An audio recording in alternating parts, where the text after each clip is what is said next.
West Virginia में 18 साल की लड़की ने सैटेनिक रिचुअल और जेलेसी के चलते अपनी क्लासमेट को बहुत बुरी तरह कत्ल किया।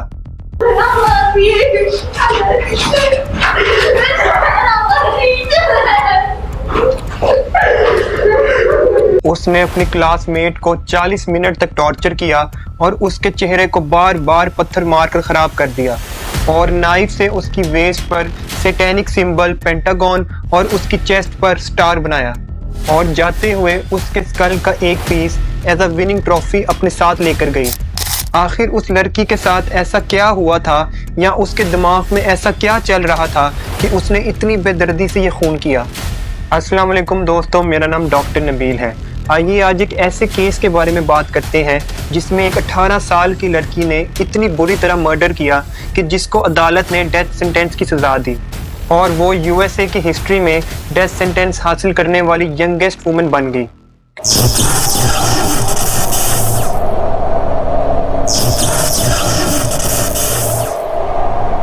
क्रिस्टा पाइक 10 मार्च 1976 को वेस्ट वर्जीनिया में पैदा हुई। उसका बचपन बहुत ही मुश्किलात में गुजरा। फिजिकली और मेंटली उसने बहुत सी परेशानियों का सामना किया। क्रिस्टा के पेरेंट्स अल्कोहलिक थे। उन दोनों का आपस में रिश्ता बिल्कुल भी सही नहीं था। वो आपस में झगड़ा करते रहते और सारी सारी रात बाहर रहते थे। उसकी मदर इतना अल्कोहल पीती थी कि उसने प्रेगनेंसी में भी अल्कोहल को नहीं छोड़ा। प्रेगनेंसी में हायर अल्कोहल कंजप्शन की वजह से क्रिस्टा का फ्रंटल लोब डैमेज हो गया। फ्रंटल लोब पर्सनैलिटी बिल्ड करता है, मतलब कि आप कैसा सोचते हैं, क्या पर्सनैलिटी डेवलप करते हैं, वो सारा कुछ फ्रंटल लोब का काम होता है। उसके पेरेंट्स क्रिस्टा का बिल्कुल भी ख्याल नहीं करते थे। क्रिस्टा सारा सारा दिन गंदे कपड़ों में घूमती रहती थी।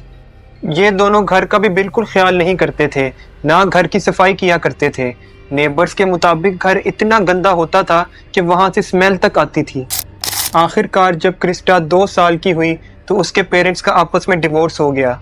अब क्रिस्टा को कभी अपनी मदर कभी अपने फादर के पास रहना पड़ता था। वो दोनों बहुत अब्यूसिव थे, लेकिन उसके फादर जब वो उसकी बात नहीं मानती थी तो वो उसको बेल्टों से मारते थे। कभी कभार क्रिस्टा के दोनों पेरेंट्स उसे अपने साथ नहीं रखना चाहते थे तो क्रिस्टा को उसकी दादी या नानी के पास भेज दिया जाता था। क्रिस्टा की नानी बिल्कुल क्रिस्टा की मदर की तरह थी। वो भी अल्कोहलिक थी और वो क्रिस्टा को बहुत मारती थी। सिर्फ क्रिस्टा की दादी डेल्फी, वो क्रिस्टा से प्यार करती थी और क्रिस्टा को अपनी दादी के साथ रहना अच्छा लगता था। लेकिन डेल्फी का एक दोस्त था अर्नेस्ट, वो क्रिस्टा को सेक्सुअली अब्यूज करता था। जब डेल्फी को उस बात का पता चला तो उसने अर्नेस्ट को घर से बाहर निकाल दिया। डेल्फी क्रिस्टा से बहुत प्यार करती थी, लेकिन डेल्फी को कैंसर था। जब क्रिस्टा 12 साल की हुई तो डेल्फी की कैंसर की वजह से मौत हो गई। अब क्रिस्टा को वापस अपनी मदर और अपने फादर के पास शिफ्ट होना था। वो दोनों क्रिस्टा को अपने साथ रखना नहीं चाहते थे। क्रिस्टा के फादर ने दूसरी शादी कर ली थी और वो अपनी ज़िंदगी में खुश थे, जबकि क्रिस्टा की मदर अपने बॉयफ्रेंड्स के साथ मसरूफ़ रहती थी। क्रिस्टा की मदर चूँकि अल्कोहल बहुत पीती थी, क्रिस्टा ने भी उसको देखा देखी 13 साल की उम्र में स्मोकिंग और शराब पीना स्टार्ट कर दिया। क्रिस्टा ने इतनी अल्कोहल कंज्यूम करना स्टार्ट कर दी कि उसकी मदर ने उसे अपना ड्रिंकिंग पार्टनर बना लिया। उसकी मदर के जो भी दोस्त आया करते थे वो अब क्रिस्टा को अब्यूज़ करने लगे थे। क्रिस्टा ने कई बार अपनी मदर को ये बताने की कोशिश की, लेकिन उसकी मदर ने उस पर गौर नहीं किया। एक दिन उसकी मदर के घर पर कुछ रिलेटिव्स आए थे। क्रिस्टा ने मौके का फ़ायदा उठाकर उन सब के सामने ये सारी बात रख दी। उनमें से कुछ रिलेटिव्स ने पुलिस को ये बात जाकर बताई और उसकी मदर के कुछ दोस्तों को अरेस्ट भी किया गया। इसके बाद क्रिस्टा को उसकी मदर के घर से बाहर निकाला गया और उसको एक केयर होम में रखा गया। क्रिस्टा ने वहाँ 3 महीने गुजारे, लेकिन इन 3 महीनों में क्रिस्टा का बिहेवियर बहुत चेंज हो गया था। वो अब एक रेबल बन गई थी। उसने स्कूल जाना भी कम कर दिया था और स्कूल में झगड़ा आम बात हो गई थी।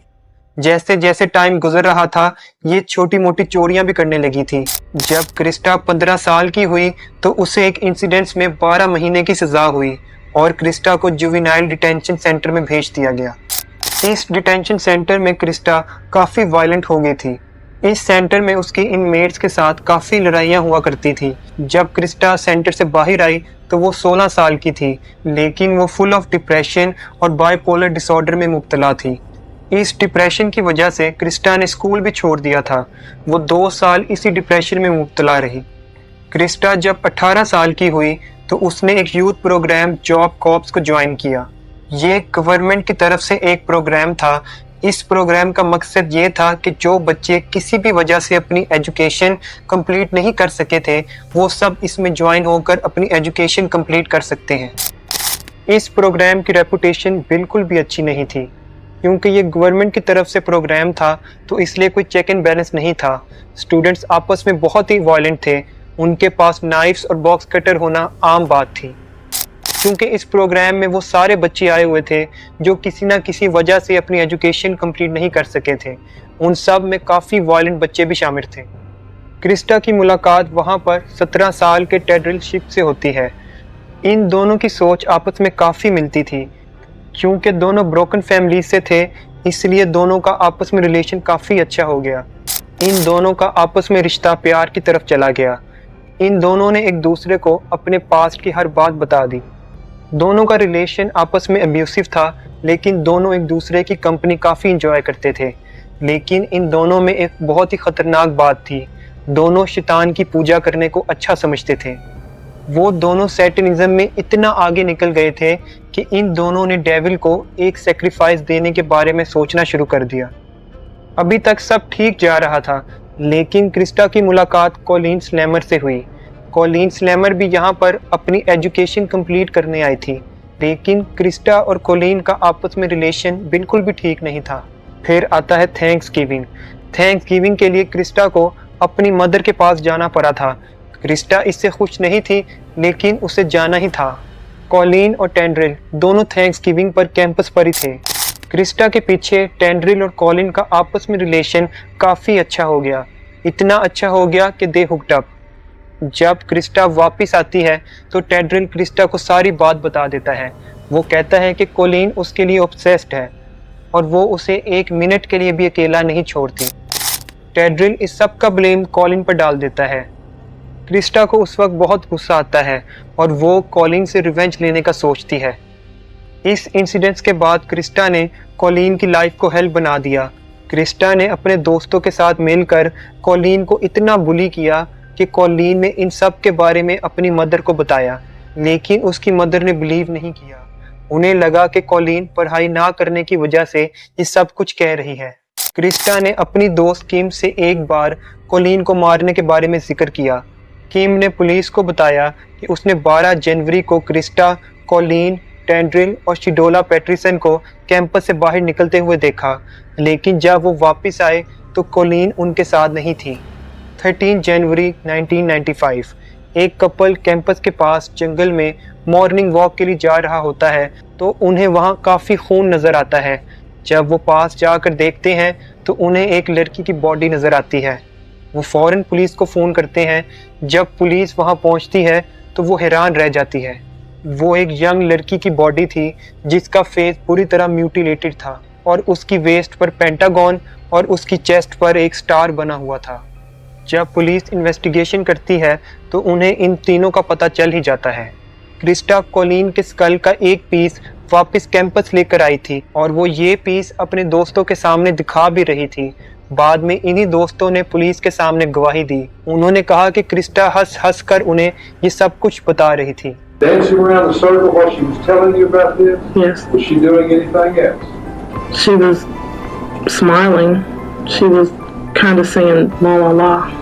जब ये तीनों अरेस्ट हो गए तो शिडोला पैट्रिसन ने पुलिस को बताया कि वो भी शैतान की पूजा करने वालों में से है, और मैंने जब सुना कि ये दोनों शैतान को सेक्रीफाइस देने जा रही हैं तो मैं बस ये सब कुछ देखने के लिए उनके साथ गई थी। मैंने उसको नहीं मारा। शिडोला ने बताया कि इन दोनों ने 45 मिनट तक कॉलिन को बहुत बुरी तरह मारा है। आखिरकार क्रिस्टा ने भी अपना गुनाह कबूल कर लिया। क्रिस्टा ने पुलिस को सब कुछ बता दिया कि उसने किस तरह नाइफ और बॉक्स कटर से कॉलिन को मारा है, और वो सारे सिंबल उसी ने ड्रॉ किए हैं। क्रिस्टा ने पुलिस को बताया कि कॉलिन बार बार उसे अपनी जान की माफ़ी मांग रही थी, लेकिन मैंने उससे कहा कि तुम चुप हो जाओ, मैंने तुम्हारी कोई बात नहीं सुननी। 22 मार्च 1996 को पुलिस ने क्रिस्टा को फर्स्ट डिग्री मर्डर के जुर्म में डेथ सेंटेंस की सज़ा दी, डेथ बाय इलेक्ट्रोक्यूशन। टेड्रिल को लाइफ इम्प्रिजमेंट की सज़ा सुनाई गई with a parole of after 25 year. शिडोला को 6 साल की सज़ा सुनाई गई। जब क्रिस्टा को डेथ सेंटेंस हुई उसके 2 दिन बाद उसने टेड्रिल को एक ख़त लिखा जिसमें उसने लिखा था कि देखो मैं तुमसे कितना प्यार करती थी और तुम्हारे प्यार के लिए मैंने एक कत्ल कर दिया। 25 ईयर्स के बाद भी आज तक क्रिस्टा डेथ रोल पर है। उसने कई बार कोर्ट में अपील की है लेकिन हर बार उसकी अपील मुस्तरद हुई है।